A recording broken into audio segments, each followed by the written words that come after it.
स्वागत करत असताना खरं तर आम्ही उत्सुक आहोत तुमचे अनुभव ऐकून घेण्याकरता. त्याला आपण सुरुवात करूयात.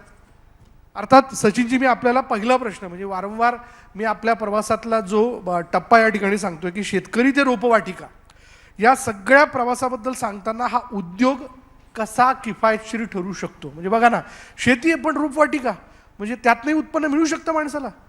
शक्य आहे सर? अशक्य काहीच या जगात नाही आहे विशालजी. मी न्यूज 18 मराठीचं मनापासून धन्यवाद व्यक्त करतो, कारण 15/4/2007 मी नर्सरीचा व्यवसाय चालू केला आणि मला वाटते एकाच महिन्यात मला सेम अशी संधी उपलब्ध करून दिली ती. त्यानंतर ज्यावेळेस शेती आणि नर्सरी हा शेतकऱ्याशी निगडीत व्यवसाय आहे. ॲक्च्युली मी भाजीपाला फुटपाथवर मुंबईला नेऊन विकायचो आणि ती ज्यावेळेस बंद पडला त्यावेळेस प्रश्न निर्माण झाला की आपण कसं जगायचं, आणि त्यातून संधी साधून शेतकऱ्याला येणाऱ्या अडचणी ह्या शोधल्या गेल्या, शेतकऱ्याचे संबंध आलते आणि नर्सरी 7,000 रुपये चालू केली. आज वार्षिक टर्नओव्हर आहे 11 कोटी. किती? 11 कोटी? त्याचं कारण असं आहे की मी फक्त माझे मित्र असतील, माझे रिलेटिव्ह असतील, सगळी व्यवसायामध्ये आहेत. आता 14 शाखा आहेत. उद्दिष्ट आहे 100 शाखाचं.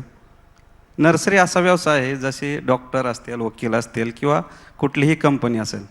आमचं प्रोडक्शन चालू होतं 20 पैशापासून आणि सेल संपतो 1,000 रुपयापर्यंत. बरं. कारण 20 पैशाचं बियाणं तुम्ही जेवढं सांभाळचाल तेवढं तुमची किंमत वाढत जाते. बरं. आणि लॉस नर्सरी क्षेत्रात लॉस हा विषयच येत नाही. बरं. ज्यांनी प्रामाणिक व्यवसाय केला त्यांना कधीच तोटा ह्या क्षेत्रात नाही.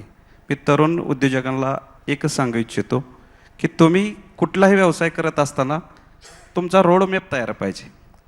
माझा रोडमॅप 15/4/2007 चालू झाला की मला 100 नर्सरी चालू करायच्यात आणि ते चालू करत असताना माझ्याबरोबर जे माझी सर्व टीम आहे, म्हणजे सर्व रिलेटिव्ह किंवा मित्रमंडळी, ह्यांना कुठलंही सर शिक्षण नाही आणि मलाही शिक्षण नाही.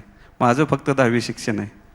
पण एकाच व्यवसाय न राहता माझ्या आता जवळपास 7 कंपन्या आहेत आणि टोटल कंपनीचा टर्नओव्हर जर बघितला गेला तर हजारो कोटीच्या पुढे गेला. कोण कहता है आसमां में छेद नहीं होता, बस तब्येत से पत्थर उछाल होतो असं म्हणलं जातं. तसं तुम्ही सगळं केलेलं आहे. वा वा, खूप म्हणजे याबद्दल कौतुकच आहे. सुरेशजी, आपल्याकडे